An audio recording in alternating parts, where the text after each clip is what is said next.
Click the link in the description for your free Amsoil catalog.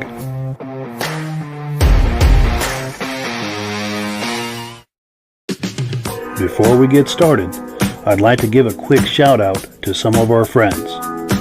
The Eastern Snowmobile Racing Hall of Fame. Search for them on Facebook. Central Minnesota Pond Racing. Search for them on Facebook. The historic Lancaster Motel for the ultimate Eastern trail riding adventure. Crane's Snowmobile Museum at 172 Main Street in Lancaster, New Hampshire. The Vintage Snowmobile Club of America Quarterly Magazine. The Bridge Street Garage Racing Team, the house racing team of the Vintage Snowmobile podcast. The New Hampshire Snowmobile Museum at Bear Brook State Park in Allenstown, New Hampshire. And lastly, if you decide to advertise with the Vintage Snowmobile podcast, this could be your advertising message. I'm on the phone with Midge Rosebrook. How you doing, Midge? Good, Mike. How are you? Doing well, thank you. So, Midge, tell me, what is the Eastern Snowmobile Racing Hall of Fame? The Eastern Snowmobile Racing Hall of Fame is something Paul Crane and I started here in Lancaster. We felt that there was a need to recognize the guys that used to race here in the East back in what I would call the golden era. Would be from the mid-1960s to the late 70s, maybe early 80s, but mostly I think the meat of the golden era would be definitely the 1970s. Sure. And it really, racing here in the eastern United States never really got covered. Those guys never really got recognized like the Midwest guys did, the factory drivers, you know, and the big name distributors and things like that from the Midwest. There's two Hall of Fames out there. Sure. And you know, they recognize their guys, and it's sad that the Eastern guys never got recognized. And how this started was, and I can take you back to when we did the 50th reunion of the Lancaster Grand Prix in 2014. Uh-huh. The Grand Prix started in 1964 as a side event for the Winter Carnival when Lancaster was celebrating their 200th anniversary. And it took off. And thank you to Timberland Machines, the big Skidoo distributor here in Lancaster. It was basically Bob Bottoms that allowed his crew to help build the track. Roberts Motors stepped in. Butch and Johnny Roberts, they had a Skidoo dealership there. They helped. White Mountain Mac. There was several businesses in town that really stepped forward and helped the Snowdrifters, the Lancaster Snowdrifters, actually put the event on.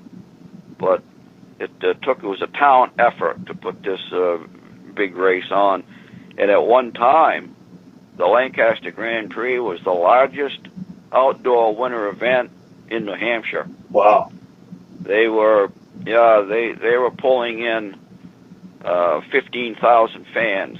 15,000. Wow, that's a big crowd. They counted 15,000 fans for a couple of years there in the early to mid '70s at the Lancaster Fairgrounds. Wow, that is impressive. It was a half-mile oval track, horse track. Horse track, yeah. And Polaris was actually the first factory team to come here in 1966. Mm-hmm. Bob Eastman and Randy Heights came and raced in 1966. That was also the first year for the Big Kilkenny Cup, which was donated by Timberland Machines to the Snowdrifters. Oh, no kidding, yeah.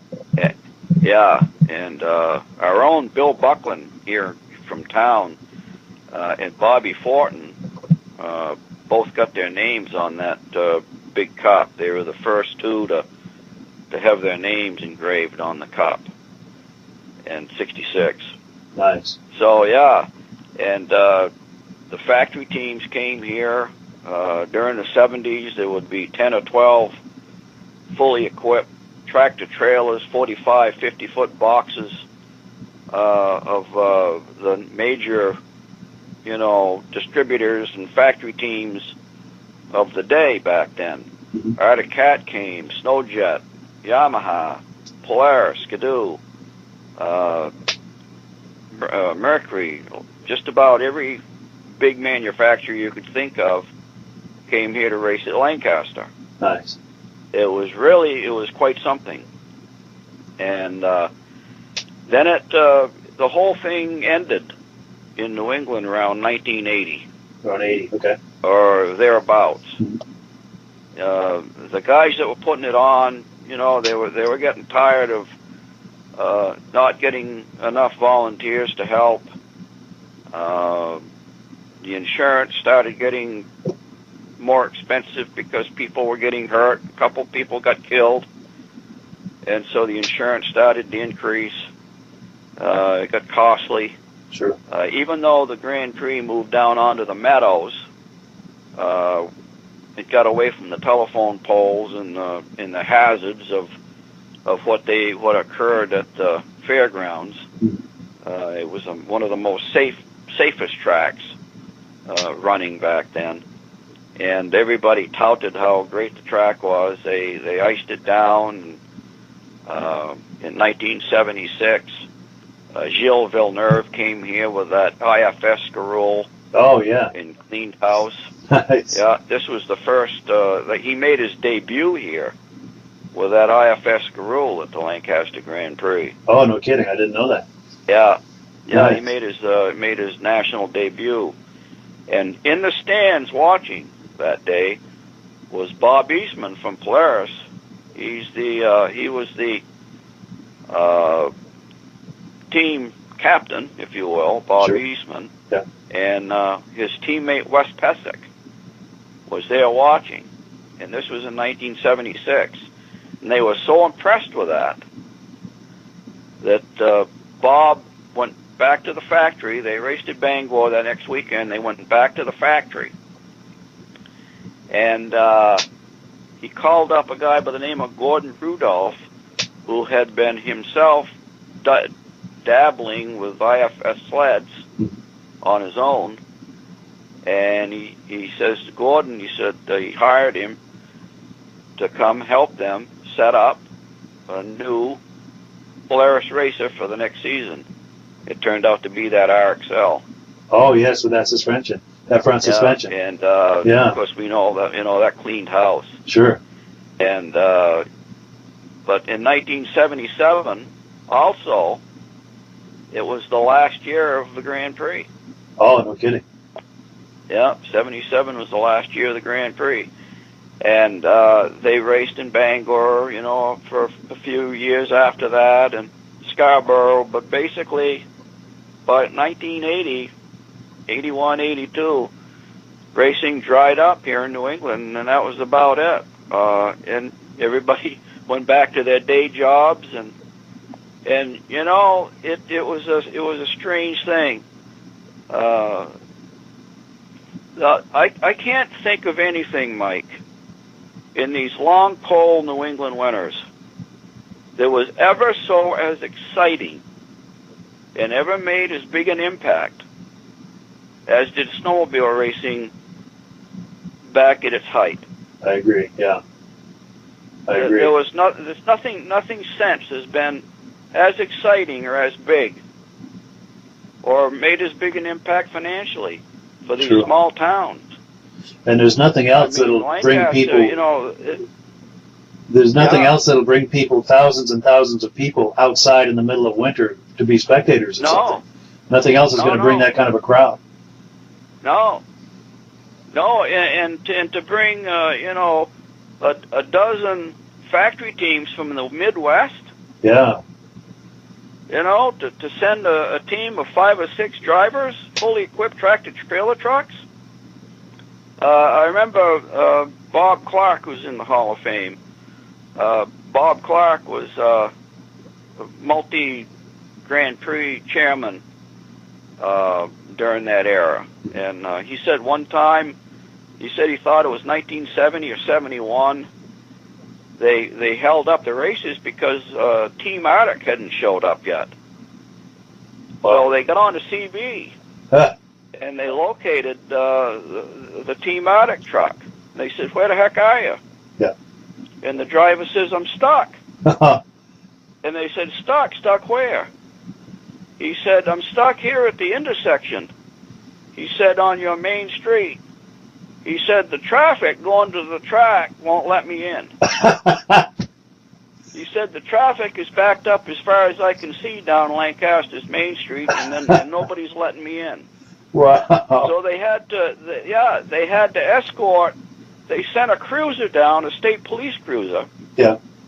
And he escorted Team Arctic's big truck up the left-hand side of the road from that triangle on the end of Main Street there that splits Route 2 and Route 3. Yes. And he escorted him up to the fairgrounds on the left-hand side of the road because the traffic was so heavy going in. That's amazing. That's a great story. It was something. Yeah. Now, while we're talking about this, I wonder if you could tell me, too, that Lancaster was obviously a massive location and experience for racing, but there were... How were they doing that? Was there a circuit around New England where they would do Bangor one weekend and Boonville another weekend? And how were they structuring that? Yeah, that's what they did. Of course, when they came out with the USSA, and they sanctioned, the events, Lancaster was one of the big boys, and we started our date was pretty much set in stone by the time USSA came out because we'd been racing here since 1962. Wow. And then, of course, they called it motorized toboggan races in 62 and 63. Right. And then they changed it to the Grand Prix to make it sound better, I guess, for the 200th birthday of Lancaster that year. That's why they changed the name. Yeah. And so... Yeah, Lancaster was on this circuit. Bangor would be, I think Bangor was a weekend either before or after us, and then they did Scarborough. Mm-hmm. They did Jackman. Jackman, I think, was probably one of the first races in the east here, Jackman, Maine. I think that happened like in December or something like that. And they had a race in Laconia. They had a race in Boonville, New York. And the guy, it was like a circuit. It was big time. That's cool. These guys were professionals. They were pulling $1,500, $2,000, $2,500 a weekend in. You know, like Bobby Fortin was one of the big name drivers here in the East, and where I used to work at the golf station here in Lancaster, he always used to come in, and he'd have a check of $1,000 or $1,500 to win. Wow. Plus he'd get so much, he'd get a couple $100 from a spark plug company or dry belt company. Yeah, these guys were professionals. That's cool. And it was an exciting time. Yeah, it really was. Sure. And so anyway, when we decided to do a 50th reunion of the Grand Prix, a lot of the old guys that used to race back then came to the reunion. And I even have a photo of a bunch of them lined. You've seen it at Paul Crane's. Yes. Those guys all lined up on the racetrack. Yeah. And they got me in there, and I kept telling them, I said, I didn't race. I said, I should not be in there. Well, they begged me to get, they made me go in. So, yeah. I mean, I shouldn't have been in that photo, but I was. Yeah. Anyway. That's nice, though. It really got me to thinking, it's sad that these guys never got recognized. Yeah, for sure. And so I think that planted a seed. Now, can you... And, go ahead, I'm sorry. And I think it did. And then in 2016, we had the national show here. Yeah. And it packed the fairgrounds, with a bunch of beautiful vintage sleds. It just was an unbelievable show. Yeah, it was. I was there. And, that was an incredible show. Wasn't it great? It was a great show. And so there again, here's Conrad Rollins, Tom Peters, Bruce Dunham, Bob Martin, all came back. And, they were getting into it again. So anyway, I said to Paul, I said, I tell you who it was. It was a gentleman from, I think it was the Hall of Fame from St. Germain, Wisconsin, was there selling a raffle sled. He was selling tickets for a raffle sled for that Hall of Fame.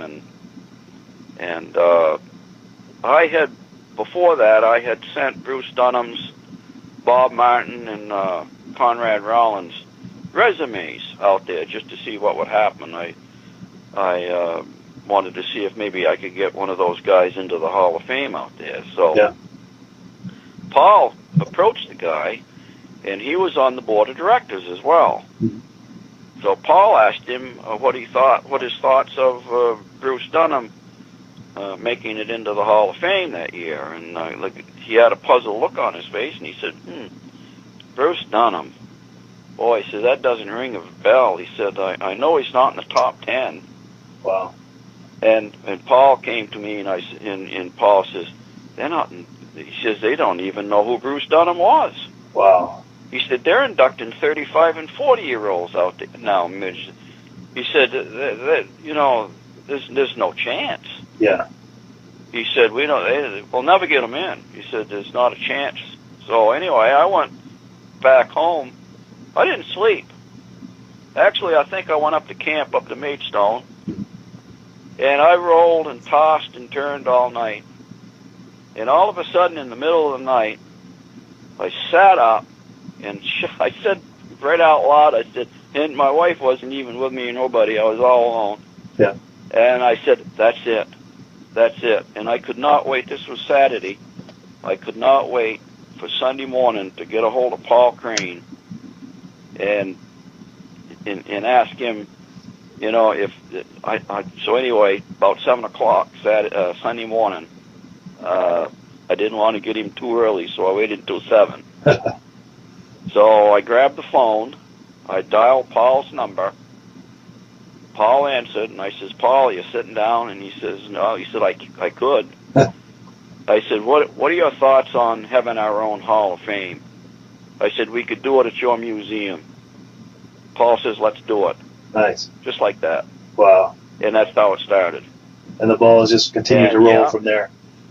And it's continued to roll from there. We inducted our first inaugural 4 people into the Hall of Fame in 2017. It was May 19th, I think, of 2017. We inducted our first 4, and then the next year we inducted 5, and then the next year we inducted 5 more, and in this last year we inducted 7. Nice. Now, can you tell me about some of these people who've been inducted, and also what qualifies someone to be inducted into the Eastern Snowmobile Racing Hall of Fame? You know what? You don't have to have a perfect record. Mm-hmm. I think when you say the Hall of Fame, the word fame means famous. Okay, that's just a short for famous. Mm-hmm. It's the Hall of the Famous, really. Sure. And Tom Peters. For an example, we just inducted Tom Peters this year. He's from northern Maine, way up near the border of Canada. But Tom Peters was a hero to those guys up there. And he never raced in any place but Maine. Never went outside of the Maine borders. Yeah. And to those people in those small little towns in northern Maine, there was no bigger name than Tom Peters. Wow. And he was actually inducted into the Maine Motorsports Hall of Fame. The only snowmobile racer to be inducted into the Motorsports Hall of Fame. That's an honor, yeah. Yeah, it is. That's a high honor. But I think they did that because he only raced in Maine. Yeah. So, did he have as big a record as Bruce Dunham? No. Did he have as big a record as Cal Reynolds or Bob Fortin? Right. No. But to those people in northern Maine, Tom Peters was the biggest name in sports right there. Yeah. You know what I'm saying? Yeah. And that's the reason why Tom Peters is in the Hall of Fame. Nice. And I can pick out a few other people that may not have had perfect records, but they were big names here in the East. Mm-hmm. So we try to give, not everybody can make it into the Hall of Fame. I realize that. Everybody should realize that. Sure. But if you did something special, if your name was one of the big names in the East, even though you might not have had a huge record, mm-hmm. you got a good shot. Yeah, good shot of being recognized. And yeah. Nice. Yeah, we've got Bruce Dunham in there. Bob Martin is in there. Conrad Rollins. Those are the first guys that we inducted. Mm-hmm. Calvin Reynolds from Maine is in there. There's quite a few Mainers. We've got, of course, Tom Peters. I just mentioned Tom. Sure. Paul LaMontagne. We've got Paul LaMontagne. Yeah. Paul was he was big. Yeah. Paul was a rough racer, and then later he raced Chaparral, and then he raced Mercury. The name Paul LaMontagne was huge here in New England. Yeah. We've got Joe Wilkinson from Massachusetts. We just inducted Joe. Louis Lund, we inducted Louis in 2018, I think. Yeah. Yeah. And Louis only raced maybe 3-4 years. I think he got number 9 bib one year, so he's top 10. Yeah. But what made Louis special? He may not have had as big a record, maybe as Bob Fortin, but what made Louis special was he was the first person to drive an IFS sled. Oh, no kidding. Yeah. Yeah.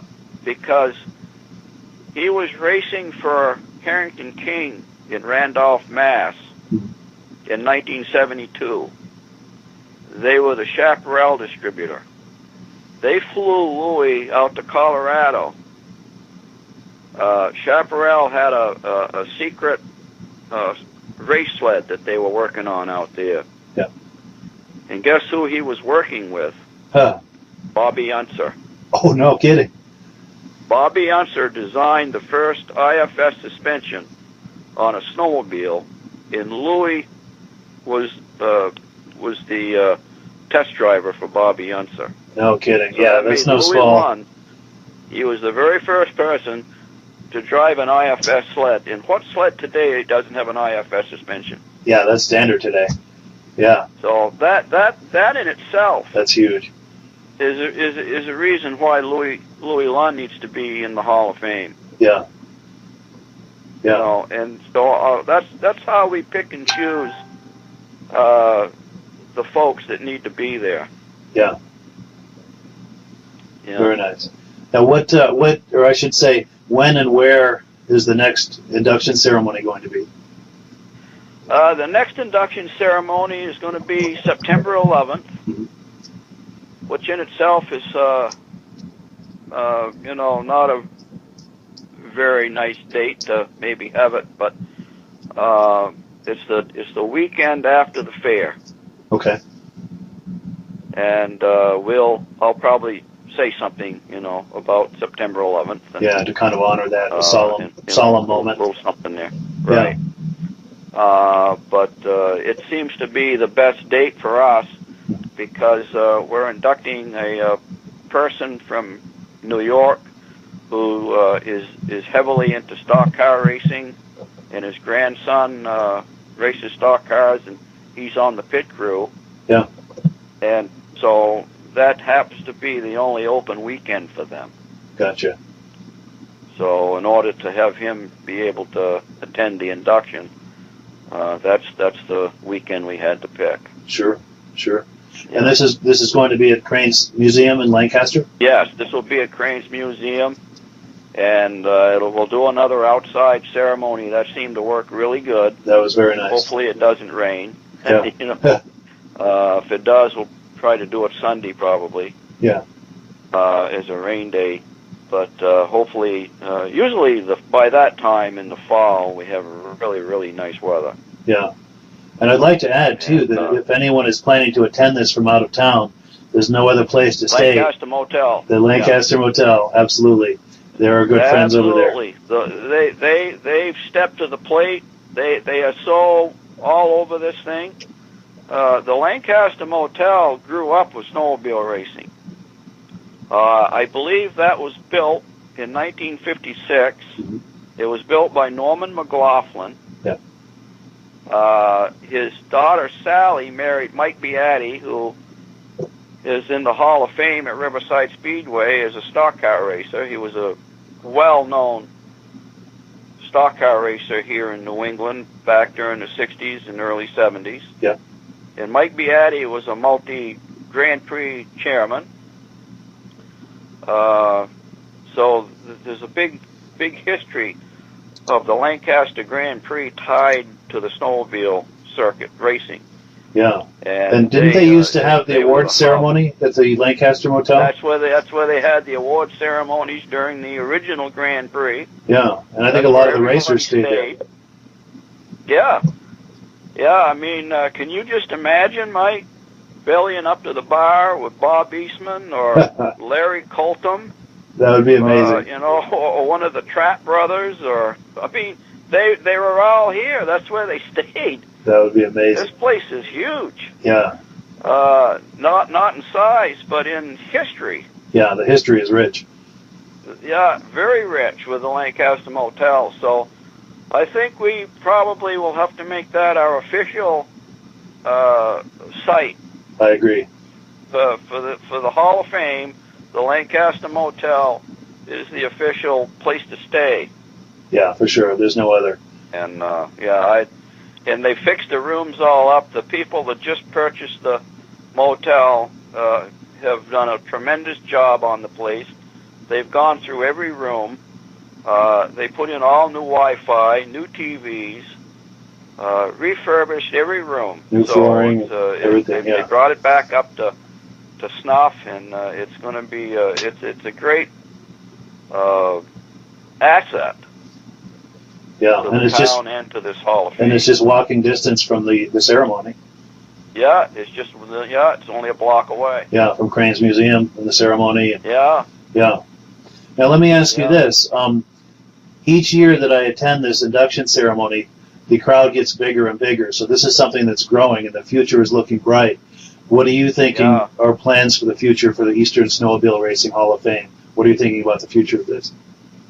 Well, we're going to try to continue adding more of the original racing pioneers that raced, back in the day. Yep.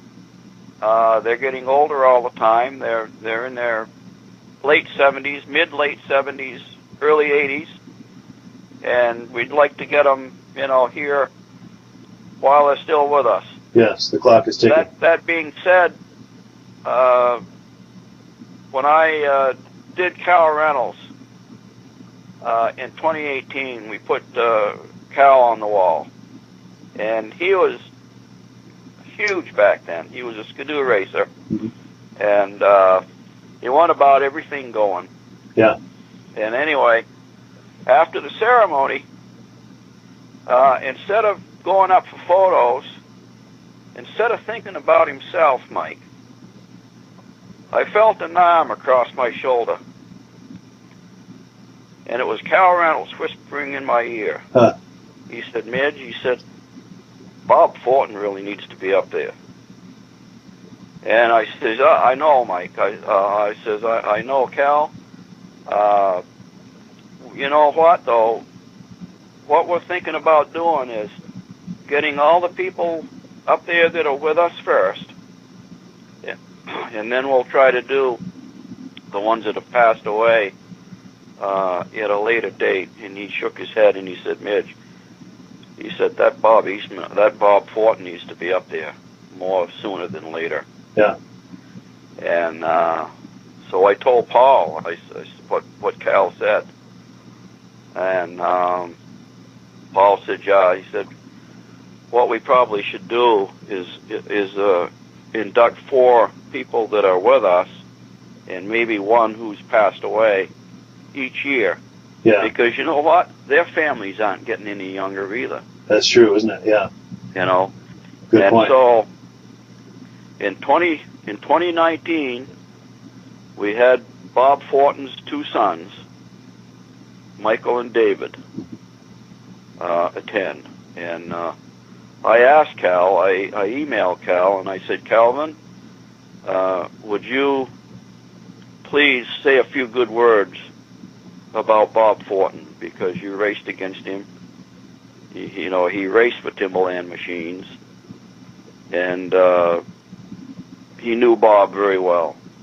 He said, certainly. He said, I'd love to do that. So I introduced Cal when we did Bob, and his 2 sons stood up there. It was quite moving. I remember that. It was very touching. Yeah. So, yeah, Calvin did that for us, and we thanked him. And I know he's a busy man. Cal's got several businesses over in Maine there that he has to attend, and so I said to him, I said, when he said, yeah, he said, I would do Bob Fortin for you guys and say a few good words about him. Yeah. And I said, I'm just pleased that you could do this just one more time for us, Cal. I know you're busy. He said, Midge, let me tell you something. He said, as long as me and my wife Mary Ann are able, we will be attending every single Hall of Fame induction that you're going to hold here from now on. Nice. And he's true to his word. I've seen him at every one. Yeah. And he spoke this year at Ted Wynot. Ted Wynot, of course, was the flagman for those guys for years and years. He was also a Yamaha representative, and Cal sold Yamaha over there in Maine, so Ted was over there a lot, and he was a good friend of Cal's, and so Cal spoke a few nice words about Teddy this year. That was nice, too, yeah. So, yeah. Yeah, very nice. So any final words, Mitch, before we close this interview? Do you have any final thoughts you'd like to add about the Hall of Fame? Well, I just want to tell you folks how much we appreciate Mike LaPierre here that's interviewing me. Mike has gone overboard for us, and I just have to put that in. I appreciate that. We really appreciate everything you do, Mike. Well, you're very welcome. As far as this Hall of Fame, we hope to continue this down the road, and we hope to get as many of our original pioneer racers who were big names back then on the wall at Paul Crane's museum, and that's basically where we're at. And these inductions are free. Anybody can attend. Bring a lawn chair and join us.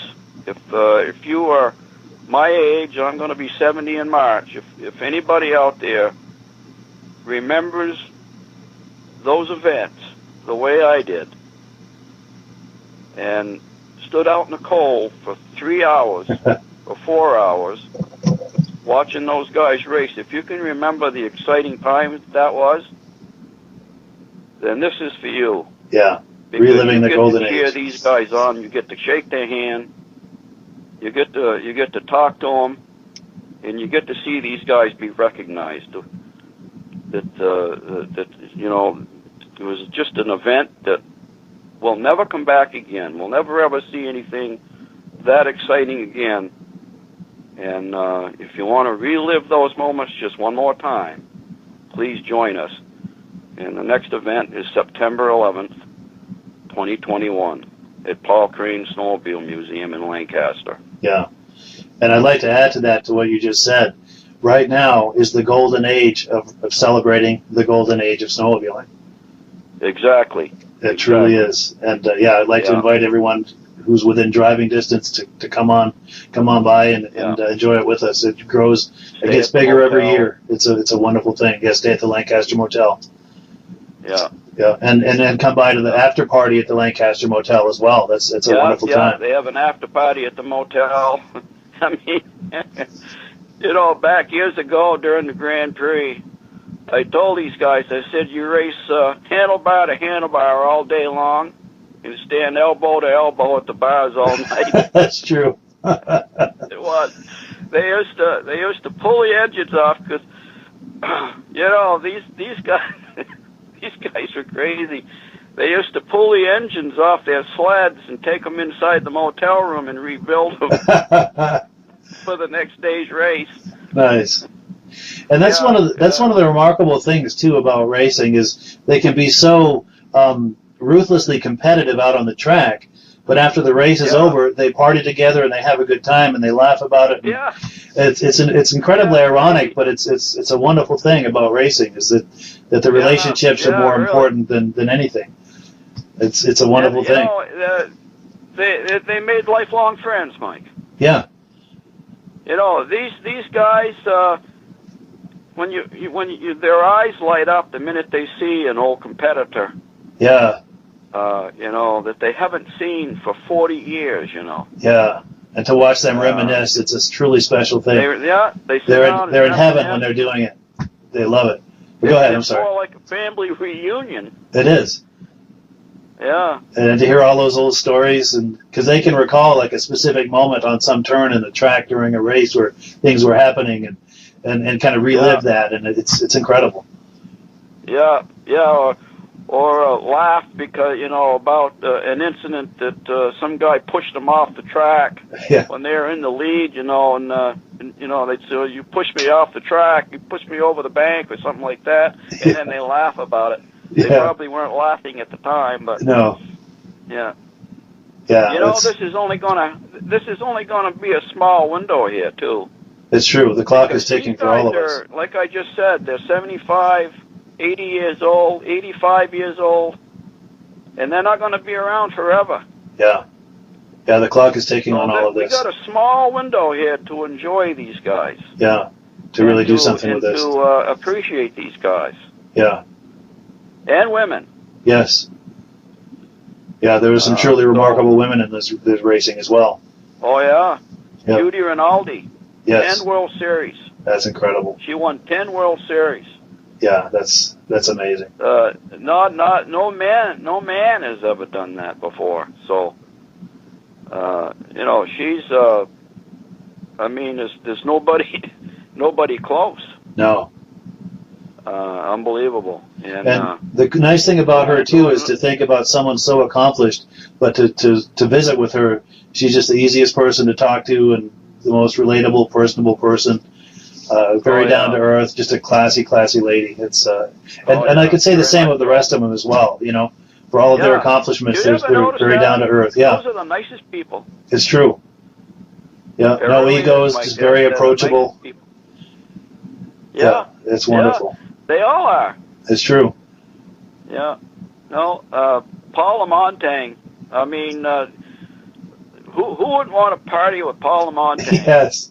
He is the best guy to hang out with. Lucky guy. Yeah, he's a lot of fun to visit with.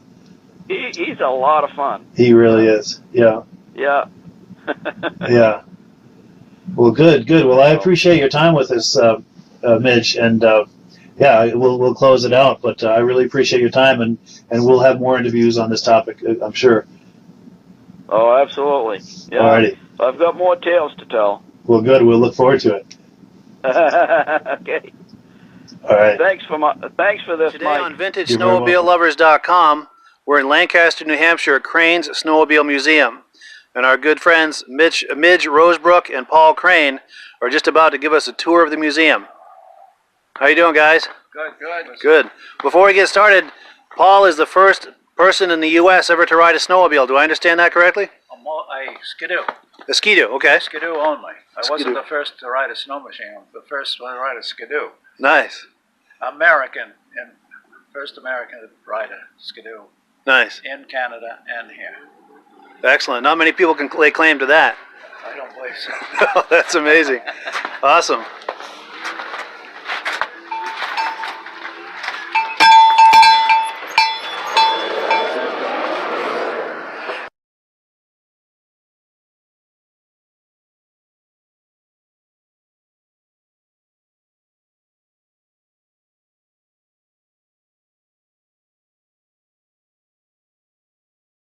We'll just start down this row here. All right.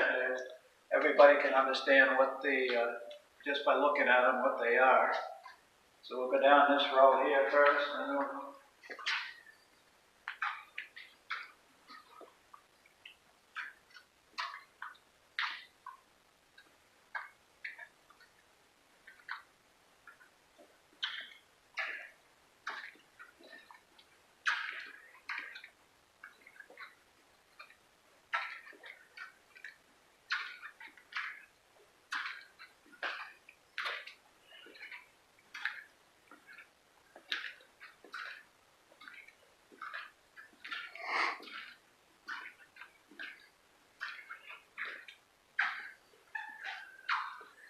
on the end wall here, we have some of the clothing. Most of them are practically mine in the family that rode things.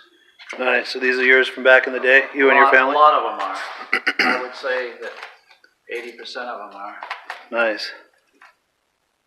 And at the end here is a Scatmobile, which is rare. It's got 3 real big bloom tires. It was made out in Grand Rapids, Michigan, and I met the guy years ago, and he was driving a Stanley steamer up his driveway, and I told him I just picked one of those up and I'm going to start a museum someday, and he said, I'm going to give you something, young man, something that nobody has. My first sign that was put on the factory. And it's a plywood sign. It's a little rough, but I was going to cut the bottom part off where it was rotten, but I just figured it would lose the value of it. Yeah, for sure. Yeah. Wow, that is awesome. That's quite a gift to receive. Yeah. Outstanding.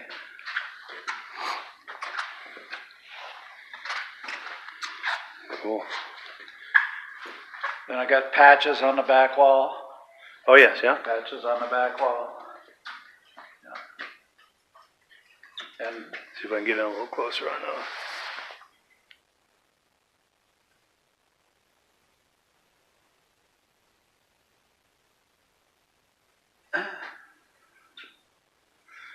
And up on the rack over here, we got some of the small snow machines. I remember the kitty cat from back in the day. Yeah. Then we got the 1926 Model T snowmobile, which is a foot narrower than the average snowmobile. And if you look at the running board, it says snowmobile right on it. Really? Which is rare. Right here on the step. Yeah. Wow. And what year was this, Paul? You said 1920 something? 1926 is the plate. Oh, yes, yeah. Wow. I usually give rides when the snow's deep. I haven't done it this year yet, but I will be. Nice. Then some more mini sleds up top. Sleds on the top. Then over in the corner here we have some more mini snows plus a couple old sleighs.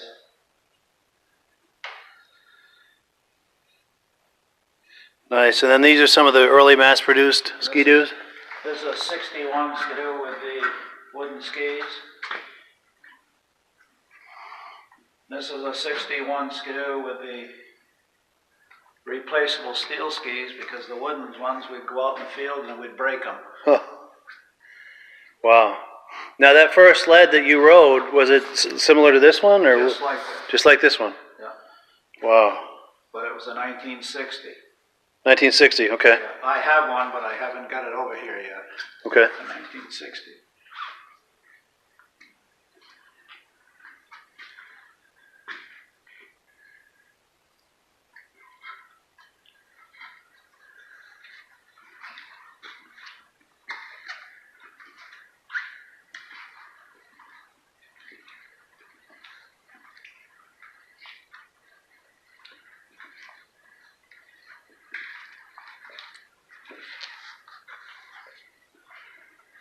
Skidoo Elite.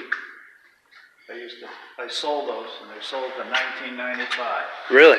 Yeah. Wow. That one has got 200 and something miles on it. Unreal. That's a nice shape. And I think they stopped making those in, what, 2005 or something? They started The Elite? 2004 and 5, I think they made a silver one. Yeah. A much more modern looking one. Yeah. Was that the last year, do you know?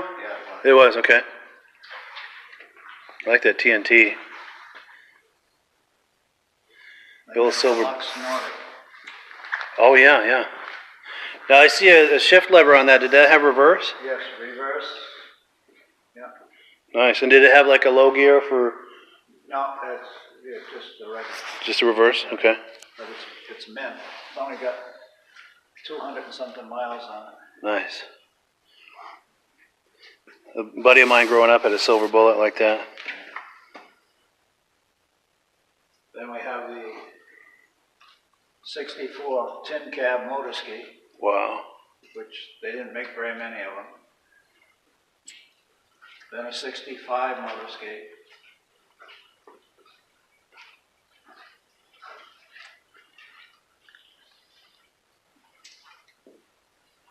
Then the racing motor ski, which is a 634 Herc. Yeah.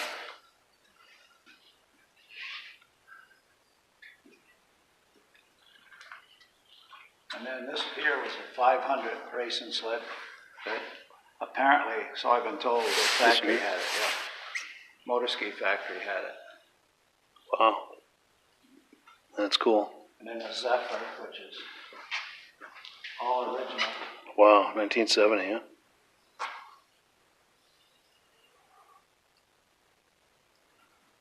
I remember these Nuvics back in the day.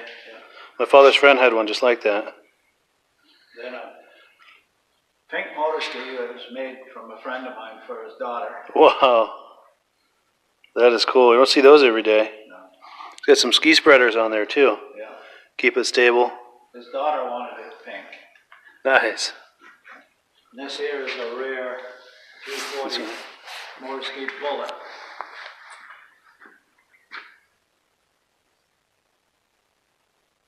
Wow. And the 340 Sonic, Supersonic, Pro sled.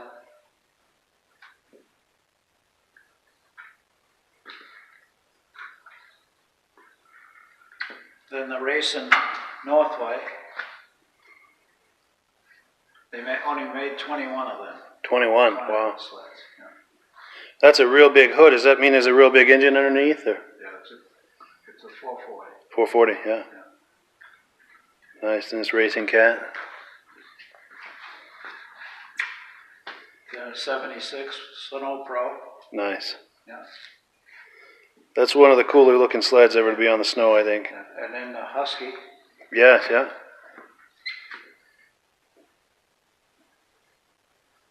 course, the RV, Ski-Doo RV that they raced in '75. Nice. Those were awesome.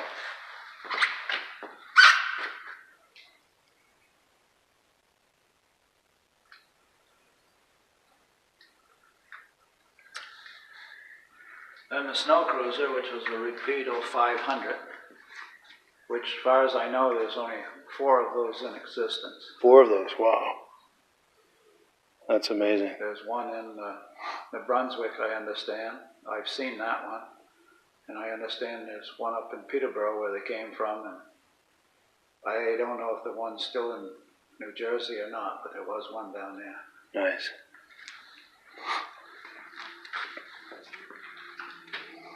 We had one like this when I was a kid. It was a consumer model, though, not the Starfire. Yeah. That was fast. Even the consumer model at 250 was really fast. Oh, yeah.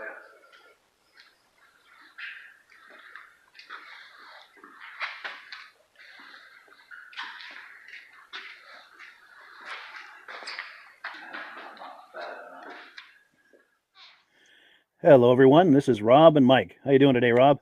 I'm doing good. Mike, yourself? Very well. Thank you so much for coming on. I appreciate it. Now, today, we're going to be talking about AMSOIL. And in a few moments, we're going to show you how you can get the deepest discounts, free shipping, and free gifts when you order your AMSOIL products through us. But first, I'm going to ask Rob to give you a quick description of what AMSOIL is and why you should consider using AMSOIL products in your motorized vehicles. Thanks, Mike. AMSOIL is 100% synthetic oil. Everybody uses AMSOIL for a different reason. Some people like the benefits that AMSOIL is warranted for 25,000 miles or 1 year. The reason we can do that is because AMSOIL doesn't oxidize. It doesn't form the usual carbons, gums, sludges like petroleum oils do. That's why we can keep it in the engines longer. Petroleum oils never do wear out. They oxidize themselves. That's why they have to be changed at 3,000 kilometers. And AMSOIL likes the benefit that you only have to change the oil once a year. That saves them money. Some of the people like the benefit of AMSOIL is it's a slipperier type lube. By having a slipperier type lube, it cuts down friction drag. By less friction and drag, engines run 20 to 50 degrees cooler, better gas mileage. Now, AMSOIL says 25% more protection than the industry requires is in the AMSOIL bottles. My average customer gets about 10% increase in gas mileage. That's a big savings. Yeah. And by cutting down friction and drag, for every 10 degrees you cut down the friction and drag, doubles the life of the engine. So by having the engine run cooler, it makes it last longer. Some people like the benefit of the range of the AMSOIL. AMSOIL's flash point is 425 degrees, and it pours at 50 below zero. Wow. If you ever try petroleum oil when it's 10 below, it turns to honey. And in the summertime, petroleum oil thins out, and once it thins out, that's when it starts breaking down. So AMSOIL is an all-season oil, can give you better gas mileage, longer engine life, less maintenance. It ends up being cheaper over a year's time running AMSOIL than it is petroleum oils. That's amazing. That's amazing. And AMSOIL is available for pretty much any motorized vehicle, anything from lawn equipment, cars, trucks, boats, ATVs, motorcycles, snowmobiles. Yep. And a lot of people phone me up and say, well, what's the benefit of our gear lube? Exactly what I told you about the engine oil. It pours in cold weather, it runs cooler, makes the equipment last longer. And they say, well, what's the benefit of the small engine? Same thing. Makes the engine run cooler, last longer, better performance. So it saves on all the applications that AMSOIL has available. Wonderful, wonderful. So yeah, let's talk now. Hopefully, this has convinced people to think about maybe joining us in the AMSOIL experience. Let's talk about some of the discounts and free shipping and how that all happens. I'm going to pop a graphic on the screen, and yeah, by all means, if you want to talk people through how this preferred customer program works. AMSOIL has a number of different programs. One of our main ones is a catalog customer, where somebody can order directly out of our catalog. If they order out of the catalog, they order $100 worth, AMSOIL will ship it right to their house. But our best program is our preferred customer. For only $10 for 6 months, you become a preferred customer. You save 25% on all the product. You order $100 worth, they're going to give you free shipping. You don't have to order a whole case. You can mix and match. Say you want 4 bottles of small engine, 7 bottles of 5W30, and a couple of gear loops. You can mix and match. You can order 1 bottle at a time if you want. There's no minimums, no maximums. By being a preferred customer, you save over 25% on all the products you're going to buy. AMSOIL sends you extra gifts, a $5 gift certificate on your birthday, $5 when you renew your account, and stuff like that. So it's a good way to save on some of the products you want to buy. For sure, for sure. Yeah, it's an incredible value, and this is the deepest level of discount that anyone can get when ordering AMSOIL. Is that correct? It is. It is. Wonderful, wonderful. So let's take people through the step-by-step experience of placing an AMSOIL order. Then that would include signing up for the preferred customer discount, preferred customer program, so they can receive those deepest levels of discount. So let's go to the website. This is what the website's going to look like. These are some screenshots. Once you go to amsoil.com, there's a link in the description, or you can just type that into a browser, amsoil.com. This is the page you land on. At the upper corner of the page there, you see how I've circled in red.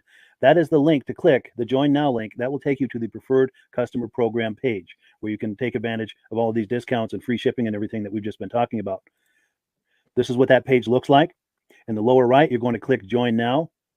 This will pop up. You select the duration you'd like, whether it's 6 months or 12 months, and click Add to Cart.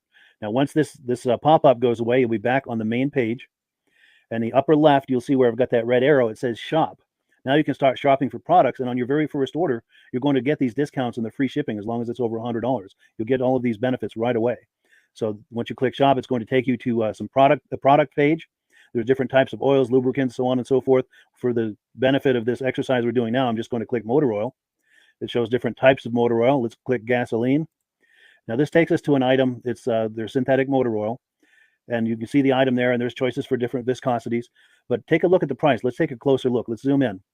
But if you've joined the Preferred Customer Program first, you're going to automatically get the deepest levels of discount. That's what we're looking at here. You're saving $3.80 on that quart of oil. Instead of paying $16.29, you're now paying $12.49 for that quart of oil. That is the deepest level of discount you can possibly get. And then you just add the quantity that you'd like. You select any other items that you're thinking about, add them to the cart. And once you click Add to Cart for the final time, you're going to see this come up at the top of the screen. It's going to show your items and the total that you're at so far.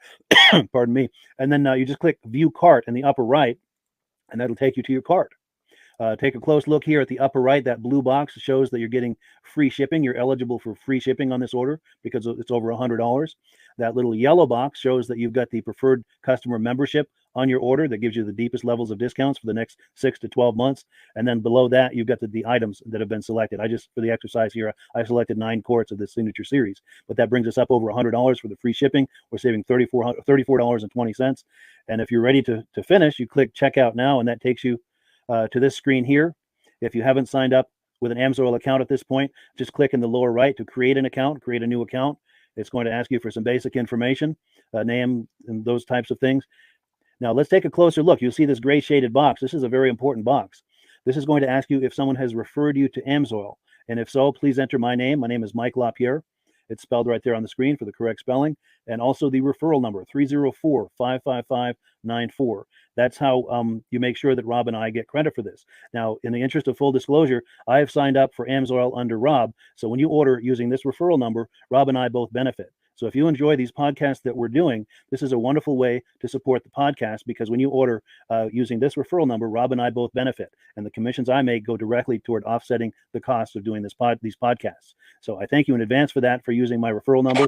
I very much appreciate it. And once you've done that, you just go into the next screen to enter your payment information, and you're done. Now, once you've placed your order that's over $100, and that order includes your AMSOIL Preferred Customer Program, you are now eligible to get a free DVD from myself. Now, this is going to be either a muscle car DVD or a vintage snowmobile DVD.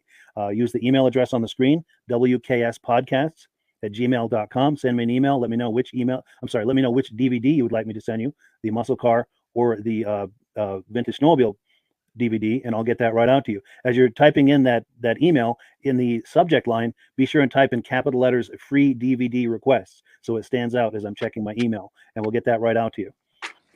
So I guess the last thing, Rob, that we wanted to talk about is if someone is considering AMSOIL as a business opportunity. Yes. If anybody has a retail or a commercial account and they would like to buy directly from AMSOIL, just send Mike a line. He'll show you how to set up and you can buy directly from AMSOIL.